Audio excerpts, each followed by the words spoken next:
Eh bien, salut à tous, j'espère que vous allez bien. On se retrouve pour l'analyse de la ronde numéro 5 de l'Open de Lyon. Je joue contre Saya Yann, un jeune qui vient qui vient des années 2010, qui est né en 2010. Il doit avoir 13-14 ans, du coup je pensais qu'il était plus âgé. Dans ma tête, je viens de vérifier la fiche feed et effectivement il est de 2010. Yann, il a 1790, à l'heure où je vous parle, il est à 1813 Elo, donc c'est un jeune qui est en pleine expansion, en pleine extension, au niveau de la taille, au niveau de tout ce que vous voulez, au niveau de la taille de l'Elo aussi, bien sûr. Et Yann, il respire un peu la confiance. Alors, ce qui est amusant, c'est que je vous dis ça parce que c'est au niveau de la gestion aussi en tant que joueur d'échecs, on le sait quand les joueurs sont plus ou moins confiants, mais là, il a l'air plutôt à l'aise dans ses games. Et ce qui est amusant, c'est qu'on est donc table numéro 10. Il me semble, si je dis pas de bêtises, que certaines personnes ont pris des bails, donc vraiment, on est avant-dernière table de l'Open. Au niveau de la confiance, c'est assez terrible. Non, je dis peut-être des bêtises. On doit être avant-dernière table de l'Open, donc c'est peut-être pas si mal, mais je vous avoue que moi, j'ai un peu la pression. Une fois de plus, je me retrouve dans les bas-fonds d'un Open. C'est absolument terrible. Je joue avec les blancs et le premier coup, c'est D4. J'évite de dire j'envoie parce que mon père m'a un petit peu reproché ce terme que j'emploie à tort et à travers. Et donc, mon premier coup, c'est D4. Ce qui m'inquiéterait le plus, finalement, ce serait KIF6. C'est le répertoire sur lequel je suis le moins préparé. Quand je dis KIF6, c'est l'Est indienne. Avec donc KIF6, G6, D6. C'est un petit peu ce qui me fait le plus peur et c'est ce sur quoi je suis le moins prêt. Mon adversaire joue KIF6, je me dis aïe. Oh, peut-être que ce sera un Benko, peut-être une Benoni, peut-être une Grunfeld, on sait pas. J'envoie C4, j'envoie, je l'ai dit. Et il me joue G6, mesdames, messieurs. J'ai mis le petit trait en D5 parce qu'il peut encore jouer une Grunfeld, ce qui serait plutôt sympathique. Je préfère jouer contre une Grunfeld que contre une Est-Indienne, où je trouve que les positions sont souvent délicates et assez dangereuses. Je joue cavalier C3. Vous en doutez bien, il m'a joué fou G7. Fou G7, il marque un petit peu la fin de ses chances pour jouer la Grunfeld. Le prochain coup, a priori, ce sera D6. Je joue E4 et il me joue D6. Je me dis, bon, c'est pas grave. J'ai préparé quelques petites choses à l'entraînement. J'ai joué plusieurs choses sur l'Est indienne. Je sais pas trop comment l'appréhender cette variante. J'en ai encore choisi une nouvelle maintenant. Je sais plus trop comment la jouer. J'ai joué donc avec G3 KF3 qui était une des variantes favorites de Karpov. J'ai joué avec F3 qui m'a été conseillé par un ami qui était très agressif. Donc la Sejmic, si je dis pas de bêtises, qui pour le coup était appréciée. Je saurais pas vous dire les joueurs, mais aucune ne me convainc. Et je décide de laisser une chance à une autre variante un peu moins connue, qui peut être un petit peu plus inquiétante pour des joueurs en dessous de 2000 qui n'auraient peut-être pas forcément de préparation contre ça. Je joue H4. Et là, vous vous dites quoi? Mais qu'est-ce que c'est H4? Mais oui, les gars, H4, c'est un coup fabuleux, mesdames, messieurs. Et je le vois sur le faciès de mon adversaire. Qu'est-ce que c'est que cette merde? Il me le dit dans les yeux. H4, bon, je dis ça, mais il panique pas plus que je joue cavalier BD7. Ceci dit, je dis ça, mais il a pas mal réfléchi durant cette partie, il a pris beaucoup de temps à réfléchir, il s'est retrouvé assez rapidement avec un manque de temps conséquent. Cavalier BD7, je joue fou E2. C'est l'idée donc de cette variante, et mon objectif c'est de pousser H5. H5, ça me permet plusieurs choses, soit de prendre en G6, soit de pousser en H6 pour essayer d'enfermer son fou ou de déranger un petit peu sa position. À ce moment-là, la partie me joue C5, donc on a différentes possibilités, on a C5, E5, je vous avoue que tout est un peu flou pour moi sur cette variante, je sais pas trop comment l'appréhender généralement, et sur C5, moi je joue D5. Et là, mon adversaire, il joue H5, c'est après ça qu'il a commencé à pas mal réfléchir dans mes souvenirs. Donc H5, ça reste un coup plutôt correct, on a souvent peur de H5, mais le défaut de ce coup, c'est que on laisse la case G5. Alors après avoir réétudié un petit peu cette variante, je sais que l'un des meilleurs coups c'est cavalier F3 pour venir un petit peu chipoter cette case-là, mais je me suis dit, case noire libre, est-ce que j'y poserai pas mon petit fou là? Mon petit fou G5, je suis plutôt content, je me dis, bah on va jouer plutôt vite, c'est une position... Alors, je dis que c'est pas une position que je maîtrise, mais c'est pas une position que je trouve ultra dangereuse dans l'immédiat quand même. Il y a quelques petites tactiques où il faut faire attention, mais là, avec donc l'option qu'il a prise de jouer C5, c'est pas l'option la plus agressive de l'Est indienne. C'est vraiment avec E5, où ça commence toujours un petit peu à chauffer avec des KL H5, où ça peut des fois partir sur des F5. Peut-être que je dis n'importe quoi, mais en tout cas, c'est ce que je pense. Je joue fou G5. Moyennement convaincu par ce coup. Plus tard, j'ai manqué d'idées sur cette idée. Manquer d'idées sur une idée, c'est plutôt joli, c'est plutôt subtil. Et il me joue cavalier E5. C'est pour ça que peut-être cavalier F3 était plutôt bon. Parce que là, sur cavalier F3, s'il me joue cavalier E5, c'est peut-être pas aussi formidable. Hein, parce que là, On peut avoir des soucis. J'aime moins les noirs. J'aime moins les noirs, le fou est enfermé à tout jamais. Donc c'est pour ça que je pense que cavalier F3 était le coup le plus adapté dans cette position. J'envoie fou G5, il faut que je me dépêche parce que la partie est très très longue. Il m'envoie cavalier E5, il m'envoie encore une fois, et je joue dame D2, un coup assez logique qui se répète assez souvent dans ce genre de variante. On commence à anticiper une liaison des tours. L'idée aussi c'est peut-être de jouer en H6 un jour. On essaie de trouver des choses. Il me joue fou D7, peut-être une optique de pousser en B5. Je réponds par F3 après mûre réflexion. Le plan que je me suis dit, c'était peut-être d'un jour pousser en G4. Et je me suis dit, quel H3, quel F2 peut-être, et peut-être grand roc, tour G1, puis G4. Je me dis, c'est peut-être un plan. Le problème, c'est que c'est pas aussi simple que ça, puis que, en fait, lui, il va créer un petit plan avec A6, B5 et Dame A5 de son côté. Donc F3, finalement, ça me bloque un peu plus qu'autre chose, et cette case G4, elle est déjà pas mal occupée par ses deux cavaliers, son pion H5, son fou D7, c'est un calvaire. Il me joue A6, il commence à préparer son plan de A6, B5, et là je me dis flûte. Peut-être que F3 c'était pas fou, mais pour l'instant je suis pas plus inquiété. Je joue tour C1, je continue de jouer des coups assez logiques sur cette est indienne. Il me joue tour B8. 1, 2, 3 défenseurs, j'ai 1, 2, 3 défenseurs, et je décide de jouer A4. Je vous l'ai dit, au niveau du temps, j'étais beaucoup mieux dans cette partie, j'ai joué assez vite. Mais après A4, je me rends compte qu'il y a un coup qui m'inquiète beaucoup, mesdames, messieurs. Le pion A4, en fait, il n'est pas très bien défendu par ma tour. J'ai quand même des petits problèmes avec ce fianchetto qui est toujours assez dangereux. Et je vois une espèce de petite lumière dans ses yeux. Il joue, Dame A5. Pardon, papa. Désolé. Il joue Dame A5. Et Dame A5, sur le moment, je vous avoue que ça fait un peu peur. Je me dis, il attaque A4. Et s'il arrive en B4, il va attaquer C4 et A4. Et B3 semble compliqué parce que le pion n'est pas défendu. Et si je veux le défendre, il faudra soit je ramène une tour en B1, soit une dame en C2. Ce qui voudra dire que mon cavalier C3 sera moins bien protégé. Je réfléchis beaucoup sur cette position. Je suis quand même toujours mieux au temps, évidemment. Je réfléchis. Et j'essaie d'observer ce qui se passe. Je me dis, est-ce qu'il peut prendre le pion A4, réellement? Sur fou prend A4, j'observe un petit peu. On imagine un petit coup n'importe lequel. Fou prend A4, je me dis, bon, j'ai tour 1 a priori. Et sur tour 1, je suis quand même pas mal. Et s'il fait B5 pour essayer de défendre sa pièce, j'ai techniquement C prend B5, A prend B5. Il faut prendre B5. Le problème, c'est que la dame est clouée. Le fou est cloué. Je me dis, bon, il peut pas prendre. Si je fais un coup d'attente, il fait dame B4. Ce qui m'inquiétait réellement. Comment est-ce que je défends mon pion D3? Parce que c'est pas si simple. Le seul coup, ça paraît être B3. Je me dis B3, mais le pion est en l'air. S'il prend le pion B3, je regarde ça de tête évidemment. Je me dis, la dame manque de cases quand même. Le cavalier fait un bon travail. Je regarde tour B1, dame A3 et dame C2. Je regarde ça de tête avec la menace fou C1. Et je me dis, bon, franchement, ça m'a l'air très fort pour les blancs. Et mis à part avec des sacrifices où il pourra du coup attaquer sur C3, mais il perdra quand même du matériel à la fin, je me dis ça, c'est gagné pour moi. En partant de ce constat, je me dis que finalement, cette menace, elle n'est pas si importante que ça. Je me dis, il faut par contre que moi, de mon côté, je trouve un plan.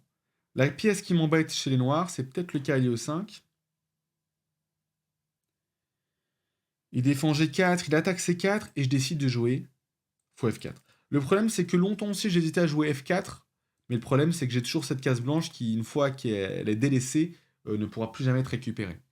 Je joue donc fou F4, j'essaye de créer des choses, j'ai des petites hésitations, et mon adversaire commence déjà à manquer de temps. Il a joué un petit peu comme moi dans la partie précédente, il a pris énormément de temps à réfléchir, il fait dame B4, et instantanément, je joue B3. Et là, il se prend un peu la tête, je dis n'importe quoi, il se prend pas la tête, mais je sens que B3, il a peut-être pas forcément vu. Il réfléchit pas mal, et il a dû réfléchir au moins 15-20 minutes sur ce coup. Il trouve pas vraiment de plan, parce que c'est vrai que la position est un petit peu embêtante quand même. Elle n'est pas évidente à jouer. Parce que finalement, moi, je commence à avoir des petits projets aussi, des petits projets de vie.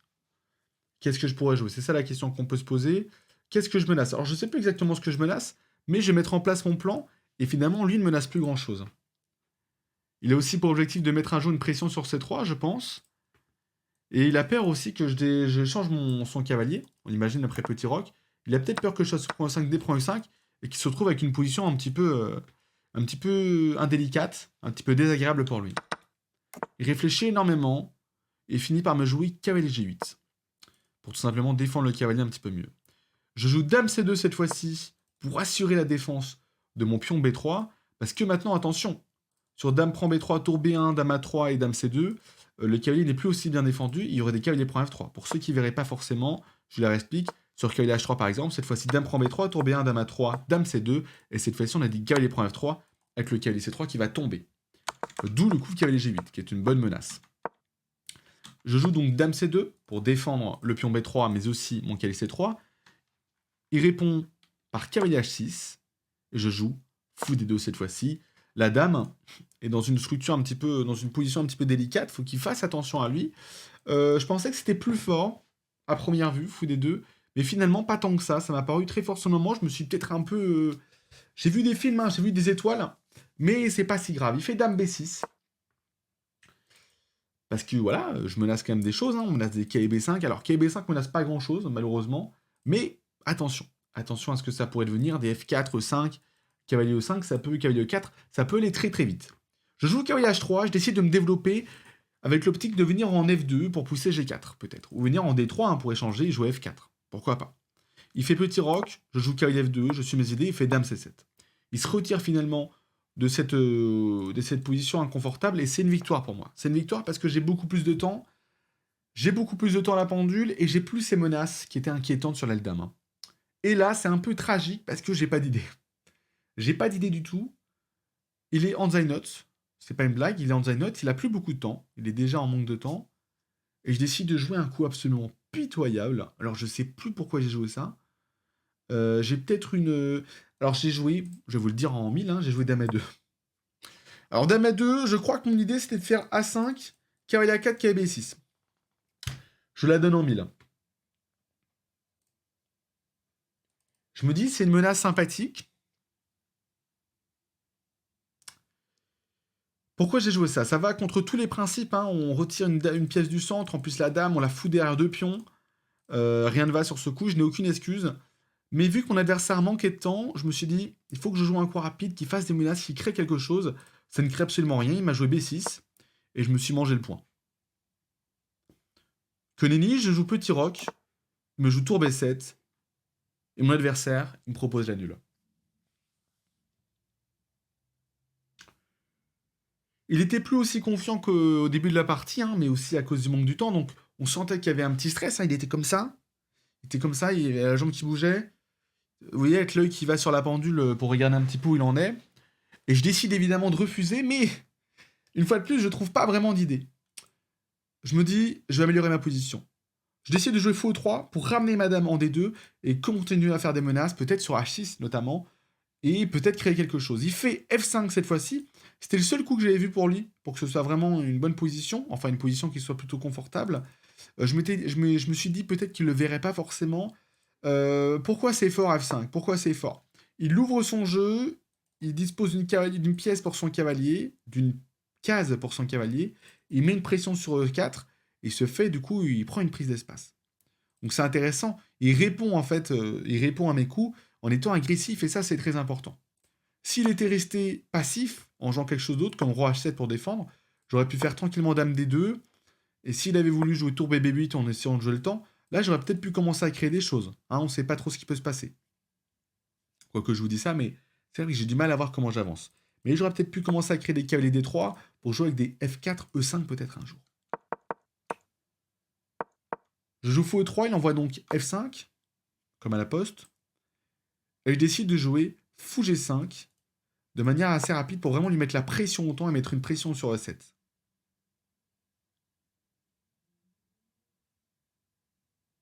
Mon adversaire, il me joue cavalier HF7. Il a dû réfléchir quelques minutes sur ce coup. À partir de là, il est vraiment au temps assez mal. Et je crois qu'il est en dessous des 2 minutes dans mes souvenirs. Et là, énorme coup de pression. Énorme coup de pression. Je vois le pion. Je vois le pion. Je me dis, c'est quand même un pion. Mais en même temps, ce qui m'embêtait, c'est que si je jouais fou prend E7, j'ai donné des coups logiques. Avec tour E8, fou G5, c'était des coups qui étaient logiques pour lui après. KE prend G5, H prend G5. Finalement, c'était beaucoup moins compliqué pour lui. Et ce qui s'est passé, c'est qu'au lieu de revenir en E3, ce qui aurait été le meilleur coup, je décide de jouer fou prend E7 en me disant que c'est quand même un pion du centre. Et je passe d'une position qui était quand même égalité, mais avec un léger avantage, à une position très très très très délicate, et vous allez comprendre pourquoi. Il est en note, et là je vois que d'un seul coup, son inquiétude, elle se transforme un petit peu en pouvoir de Super Saiyan. Il me joue tour E8, et là je commence à chauffer. Je me dis, tour 8, ok, donc je joue instantanément fou G5, il fait K prend G5, H prend G5, et là, il me joue d'un air serein, avec un manque de temps absolument effroyable. Il me joue F4, et je sens que là, il fait... Et là, il est satisfait. Il est satisfait, et je me rends compte, mesdames, messieurs, que la position va être très très très compliquée. Ce pion G5, le pion de plus que j'avais gagné, finalement, je vais le perdre après Dame D8, Dame G5. Le pion F4 est monstrueux sur cette position. Il a un tout droit sur mon roi. Mon roi commence un petit peu à transpirer les gouttes de sueur qui tombent sur les joues. Là, je me dis, Kisso, t'as peut-être fait de la merde. Là, t'as peut-être fait le con. T'as voulu jouer plus malin, t'as voulu prendre un Puntos. Et ce Puntos, il n'est pas spécialement formidable. Je décide de jouer cavalier H3. Je me dis, s'il échange, je pourrais peut-être blinder avec H4. Il ne le fera pas, évidemment, mais je défends. Et peut-être que je peux ramener une dame. J'essaie de trouver des choses et je mets une pression sur F4. Il joue tour F8, assez serein pour défendre son pion. J'ai pas vraiment de possibilité. Je fais dame D2 pour attaquer le pion F4 et il me joue dame D8. Gros problème, deux têtes, j'avais analysé ça, pour tout vous dire, hein, j'avais analysé à peu près ça. Mais le problème, c'est que sur cavalier prend pion, cette fois-ci, dame prend G5 et le cavalier est cloué. Et si je joue G3, bah, le pion n'est pas défendu, hein, donc ça part. Et le cavalier, il peut aller se coucher et repartir à Tokyo. C'est compliqué, pourquoi Tokyo, je ne sais pas, mais en tout cas, c'est compliqué. H prend G5, F4, tout est compliqué maintenant, tout est compliqué. Je joue cavalier H3, dame, tour F8, dame D2, dame D8. Et là, c'est la panique. Alors que j'avais un gros avantage au temps, je me mets à nouveau à réfléchir. Je recommence à réfléchir parce que je suis dans la merde, mesdames, messieurs. Je suis dans la merde. Et je vais être culotté. Je vais vous l'avouer, je vais être culotté. Il est toujours en Zaynot. Moi, je dois être entre 20 et 30 minutes. Je joue roi H2. Il fait fou prend H3 cette fois-ci. G prend H3. J'ai mis mon roi à l'abri, donc je suis plutôt content. Il fait dame prend G5. Il récupère son matériel. Je joue dame E1. Et j'ose, mesdames, messieurs. J'ai le toupet de proposer la nulle. Vous connaissez un petit peu le truc aux échecs. C'est qu'à un certain niveau, on répond plus. Quand j'étais petit, je me rappelle que quand on me proposait la nulle, des fois, je lâchais des énormes noms. Je disais non. Ou en mode t'es fou quoi. Nul contre toi. Et là, j'ai le toupet de lâcher, lâcher une proposition de nul. Pourquoi j'ai fait ça? Je me dis bon, j'ai un peu plus de points hello. On a 26 points de différence. Et l'autre truc, c'est que j'ai oublié ce que je voulais dire. Ah oui, c'est qu'il en a note. Évidemment. Il joue Dame F6. Il joue très vite, hein. C'est très très chaud. Il joue à chaque fois avec les 30 secondes qui effleurent le 0. Et ça me met mal, ça me met mal. J'ai envie qu'il tombe, j'ai envie qu'il tombe. Et pour vous dire, pour la petite anecdote, j'étais persuadé de l'avoir déjà joué. Et en fait, j'ai joué un jeune aussi qui lui ressemblait pas mal. Partie hyper serrée aussi. Je sais pas si vous vous souvenez, c'était à Reims, l'Open de Reims, contre un jeune 1700 ou jeune... Ouais, c'était un jeune 1700, un peu dans ces eaux-là. Et la partie était ultra serrée, je l'avais arnaqué à la fin. Et en fait, je pensais que c'était lui. Et je me dis, waouh. Une deuxième partie ultra compliquée, alors que c'était pas du tout lui. Hein. C'était pas du tout lui. Je me dis, là, je vais me faire poutrer. Je fais tour G1. Et vous la sentez, hein, cette partie. Elle nous glisse entre les mains. Il me joue roi H7, tranquillement. Alors là, ce qui m'inquiétait le plus, c'était qu'il pousse G5, G4, hein, pour me rentrer directement dans le lard. Je joue H4, j'essaie tant bien que mal de tenir, mais mon roi, toutes mes pièces, elles sont en folie. Hein. C'est la panique dans le château.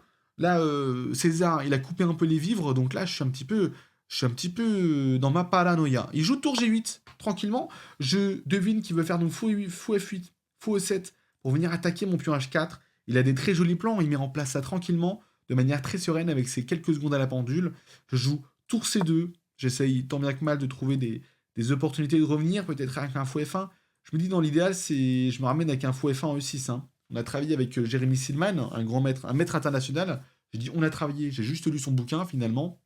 Et il disait, voilà, si vous avez une mauvaise pièce, essayez de trouver une bonne case pour elle. Malheureusement, le pion F3 est attaqué. Si je bouge le fou, le pion F3 tombe. Si je bouge ma dame pour défendre mon pion, le pion H4 va tomber. Si je passe en F2, le problème c'est que dès que je pars, je me prends un cavalier D3.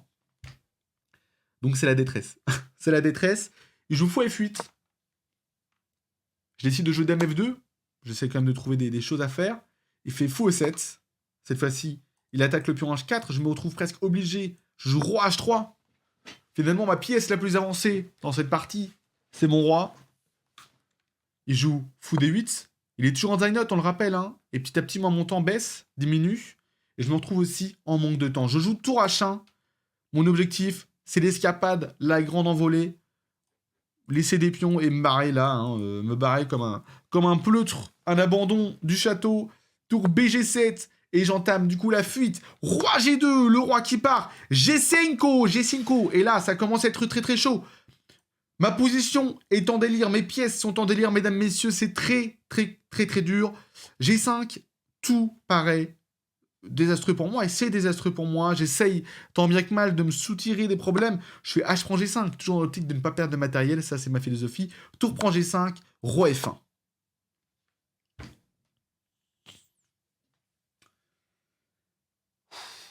On va aspirer un petit peu, je vous laisse observer cette position. On est passé d'une position qui était à peu près égale avec un léger avantage, avec une avance de temps de 40 minutes, à une position désastreuse, où moi-même, je suis en die-up. Il joue roi H6. J'ai de la chance parce qu'il n'a pas été... il aurait pu être plus vindicatif à ce moment-là, il aurait pu être plus agressif. Je joue tour H2 pour essayer de contrôler la case G2. Et je me dis, bah, si je joue tour G1, j'accepte d'échanger. J'accepte de jouer cette finale avec 2 tours. Il fait dame G6 et prépare l'attaque. Je fais roi E1, tour G1 échec, roi D2. Mon roi n'a plus beaucoup de cases. C'est très dangereux pour lui. Il me joue dame G3. Cette fois-ci, plus le droit à l'erreur. J'essaie de trouver encore un moyen de un petit peu m'échapper, j'essaie de trouver des coups qui tiennent, et tant bien que mal, j'arrive un petit peu près à tenir, j'envoie cavalier D1 pour défendre la dame F2 et laisser une case de secours à mon roi. Cette fois-ci, un petit peu venu de nulle part, et je me dis, bon, ça tient à peu près, c'est compliqué, mais ça tient à peu près, et me joue B5. Et là, je me dis, waouh, B5. Et je devine que son idée, c'est de ramener sa dernière pièce sur l'échiquier. Il joue très bien, le jeune Yann. Il joue agressivement, il joue rapidement cette fois-ci. Il respecte les principes, toutes ces pièces vont être magnifiques. Et moi, mes pièces, elles sont absolument... C'est une déprime générale. C'est une famine qui se passe dans ma position. Je apprends B5, je me dis, bon, il me donne un pion quand même. Ça a l'air de... Pour l'instant, je vois pas de gain de forcé. Il fait A prend B5, et je fais C prend B5. Le point positif, c'est que j'ai un pion passé désormais. Le point négatif, c'est que je suis complètement foutu. Fou à 5 échecs, et je décide de défendre avec K et C3. Si je viens en C1, roi C1, on a des problèmes, je vois des fous 1 notamment, qui me font très très peur, et la position va se casser la tronche. Hein. Ça va se casser la tronche.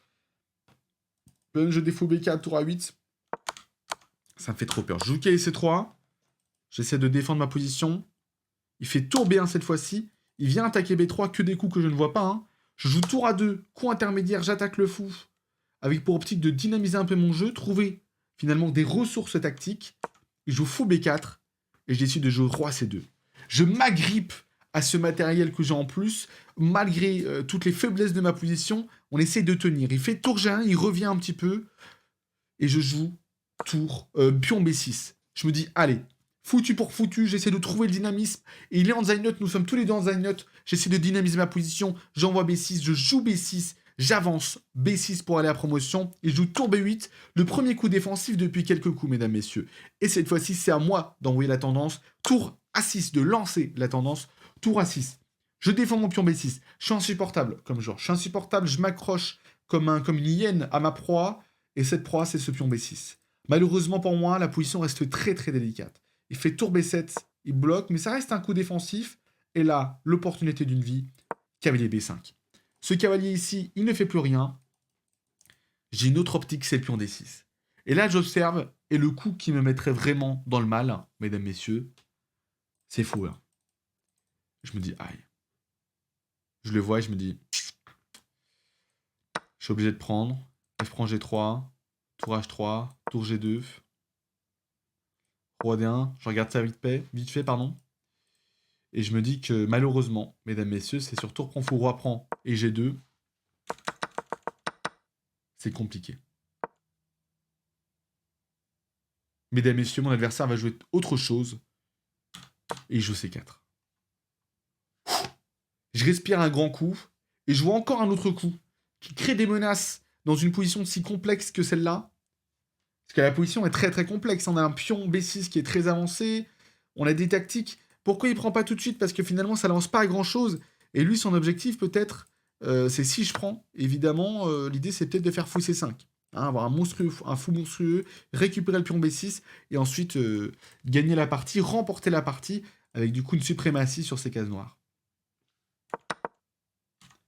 Sur C4, je décide de jouer cavalier D4, mesdames, messieurs. Cavalier D4, j'active encore plus mon cavalier, cette fois-ci une énorme menace, cavalier F5. Et je décide alors à ce moment-là de faire dame prend F2, tour prend F2 et fou C5. C'est la libération, malheureusement pour lui. Il ne voit pas une petite pointe tactique qui vient un petit peu de nulle part. Cavalier F5, tour G5, tour H2.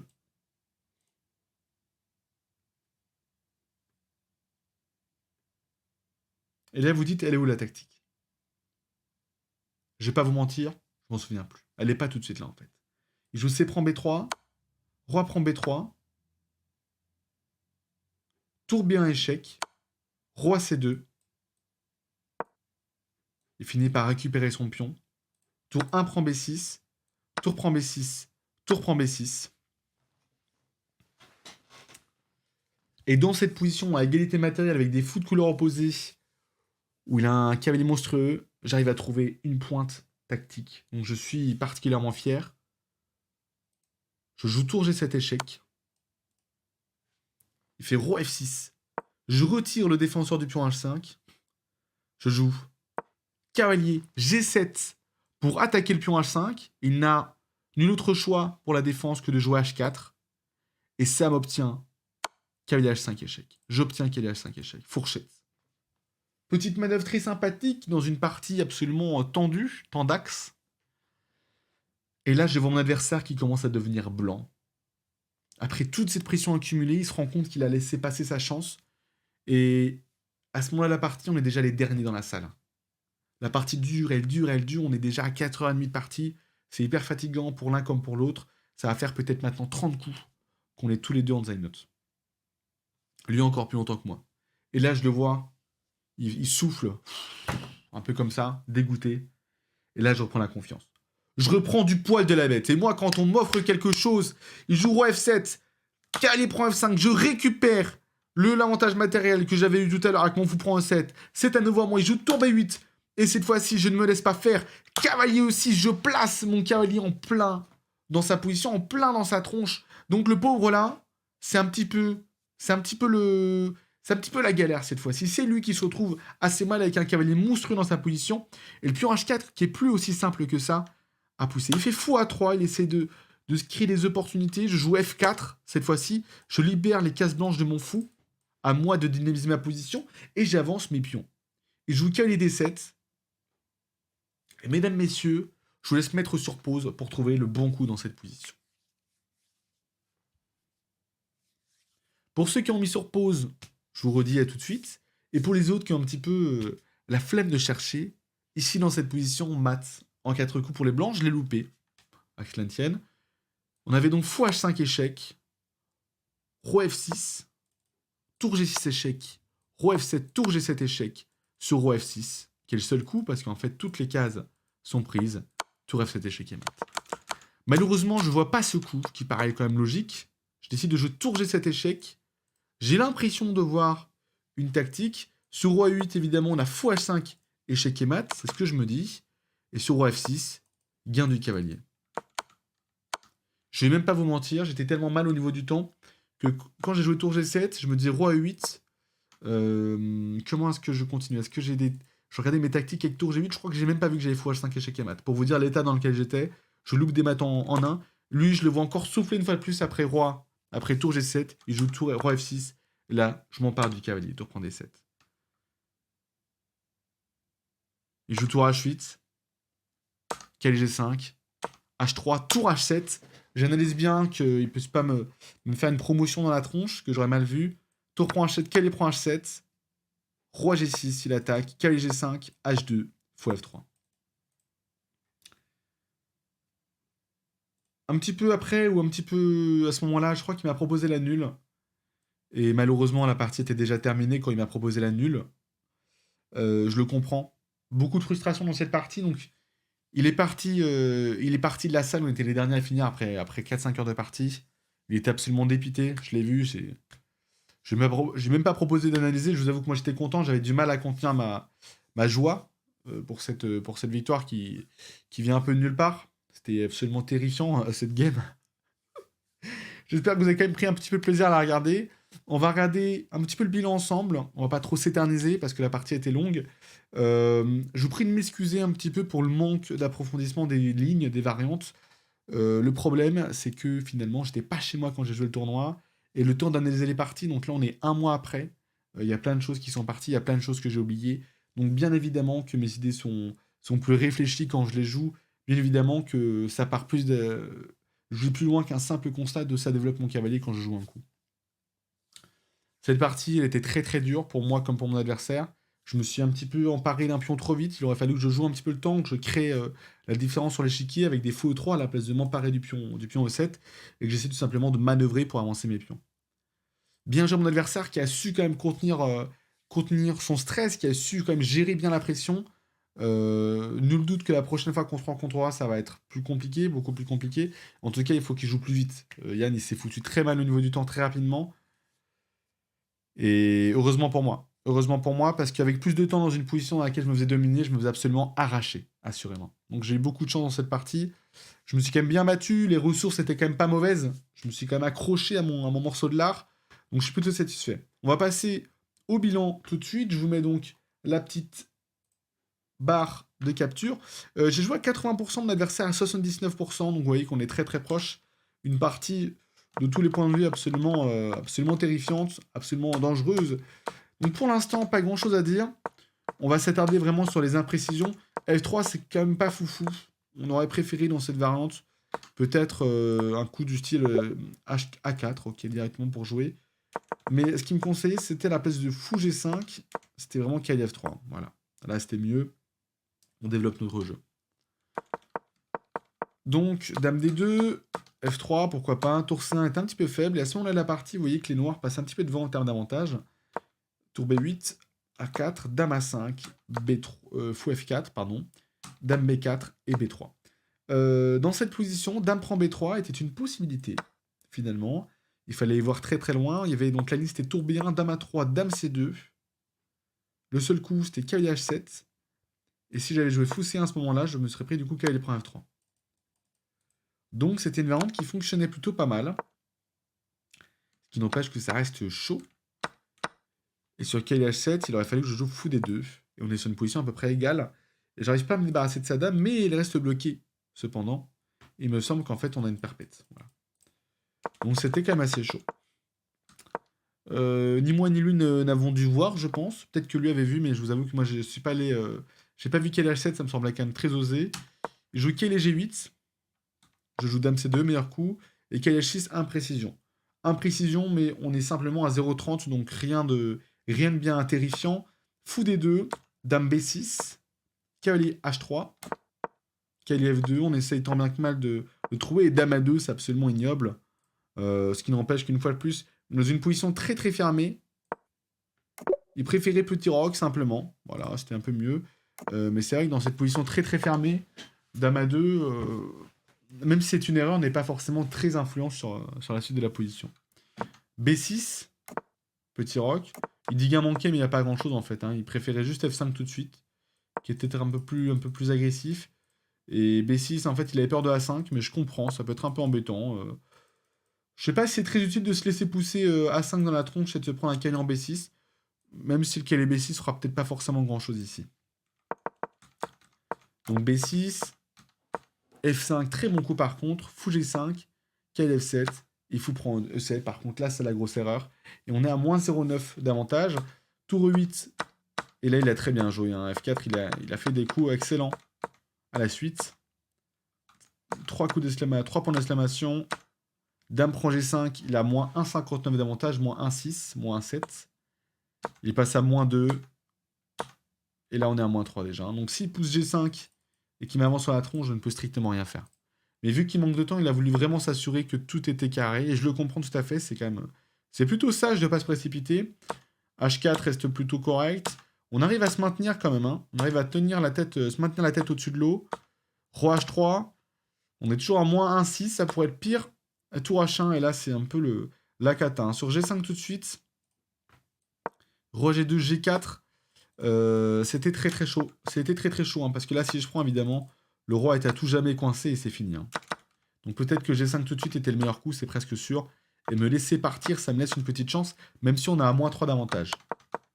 On est parti tranquillement, on a fait notre petite vie. Et même si on joue des coups qui sont corrects, on est quand même à moins 2 d'avantage. x5, moins 3 d'avantage, moins 4. Là, il avait C4, enfin c'est chaud, hein. C'est horrible. En fait, le problème, c'est que dès qu'on échange les dames, le pion est inarrêtable. Donc c'est ça le problème, hein. S'il nous force à échanger les dames, on est foutu. Alors là, il disait qu'il y avait tour prend B3, en petite tactique apparemment. L'idée, c'est sur tour prend fou, tour B2 échec, roi C1, K D3. On se prend une fourchette, en fait. Et sur roi D1, je sais pas ce qui se passe, dame G1. Ah oui, d'accord, simplement. Et sur dame E1, dame prend H2. Et s'il fait dame prend dame, on a tour prend avec échec et mat. Jolie petite tactique, fallait le voir. Avec Hanzai Note, c'est un peu compliqué. Donc, tour A2, fou B4. Là, on est à moins 1 d'avantage. Roi C2, ça reste correct. Mais elle n'est pas si simple à jouer, hein. Elle est très compliquée en vrai. Il faut trouver la petite pointe. Quel B5 est une erreur, et évidemment, le coup, la pointe, c'était fou 1 ici. Oula, j'ai mon petit PC qui est en train de péter un câble. Fou 1 était le meilleur coup ici. Et la vente que je vous ai montrée était la bonne variante. Donc C4. Gain manqué, B prend C4, il a toujours fou C5. Excusez-moi, je ne sais pas trop ce qui se passe avec ma souris. En fou C5, c'est ce qu'il a joué. Dame prend G3. Ah non, il a joué Dame prend F2 tout de suite, pardon. Donc C4, K D4. Dame prend C2, tour prend. Fou C5, bon coup. Quel F5. Tour A7, tour H7. Et à partir de là, à partir de tour B1, c'est égalité. Et là, pour maintenir la victoire, il fallait soit qu'il joue fou prend B6 directement, soit qu'il joue tour B8. Mais bon, pas simple. Et après tour B1 pour récupérer son pion. Malheureusement, on avait déjà KG7 hein, qui remportait apparemment le pion. Avec des idées peut-être de petites fourchettes si jamais on n'arrivait pas forcément à 9-1. Et la tour G7, KG7, petite tactique sympathique. On récupère un pion. Dans cette position, c'est égal. Le seul coup qui offre l'égalité, c'est fou D4. Mais ça reste complexe. Je pense qu'elle est dure à gagner, hein. Elle est dure à annuler celle-là. Il doit peut-être essayer de créer une perpète avec cette deuxième rangée, cette première rangée. Je sais pas trop, à vrai dire. Il fait tour B8, KO6. Et à partir de là, c'est très chaud. Il mat en 4 coups. Et là, c'est terminé après tour G7. Et tour prend cavalier. La partie a un petit peu duré. On a un petit peu poussé les pièces encore. Mais c'est pas très utile que je vous le montre. C'est un petit peu sur la frustration qu'on a derrière ça à jouer. Donc, mesdames, messieurs, on se retrouve à 2,5 sur 5. On sauve encore une fois la moyenne. Prochaine partie, on joue contre un petit génie de 11 ans. Qui vient de l'étranger. Enfin, je dis de l'étranger. Je sais plus, je crois qu'il vient des Pays-Bas, je suis plus sûr. Il vient faire un petit tournoi en vacances à Lyon. J'ai hâte de vous analyser la partie, elle était très très intéressante aussi.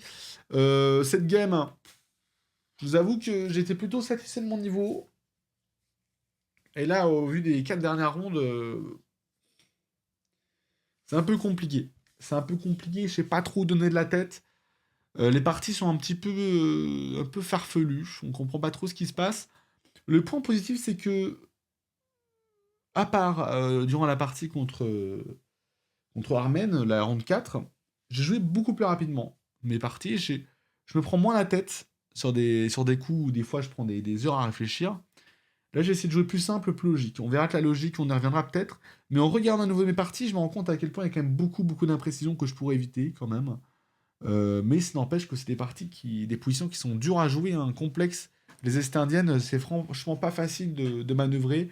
Et des fois, même quand je suis tout seul dans mon ordi, je m'amuse à faire des coups de tour à 8, B8, tour à 8, pour voir les plans de l'Estaniel avec les blancs. Et même avec 4-5 coups, c'est compliqué de créer la différence avec les blancs, quoi. Donc voilà, bien joué à mon adversaire, qui a été ultra sympa. On a repris contact un petit peu après. Il m'a rappelé quelques petites choses sur la partie, donc franchement, ça régale. J'aurais compris qu'il ne veuille absolument plus jamais m'adresser la parole et qu'il veuille me bloquer sur tous les réseaux, ainsi que supprimer la chaîne YouTube de ses favoris ou de ses recommandations. Mais très sympathique, donc ça fait plaisir. Comme je vous l'ai dit, j'ai rencontré que des gens sympas, donc franchement, ça régale. Donc bien joué à lui quand même pour cette partie. Il aurait mérité de la gagner en vérité. Après, c'est un peu hypocrite de dire ça, on a tous les deux eu nos chances. Mais c'est vrai que j'ai eu très très chaud. J'ai eu très très très chaud. Et il a peut-être eu un peu de malchance aussi. Et malheureusement, là, ce qui lui a coûté la partie, c'est sa mauvaise gestion du temps. Donc les gars, vraiment, jouez plus vite, mesdames, messieurs, jouez plus vite. C'est tout ce que je peux vous dire. En tout cas, j'espère que cette petite analyse, petite, pas si petite que ça, vous aura plu. Merci encore de suivre cette chaîne. On a dépassé les 4000 abonnés, c'est énorme. Merci les shorts YouTube. Merci à vous de suivre. Merci à ceux qui s'abonnent, à ceux qui aiment, à ceux qui commentent, ceux qui partagent et ceux qui soutiennent. Vous êtes les meilleurs. Merci beaucoup. Je vous dis à très bientôt pour la ronde numéro 6 de l'Open de Lyon. Semaine prochaine, j'ai un petit tournoi de Blitz. J'essaierai de vous enregistrer les parties aussi.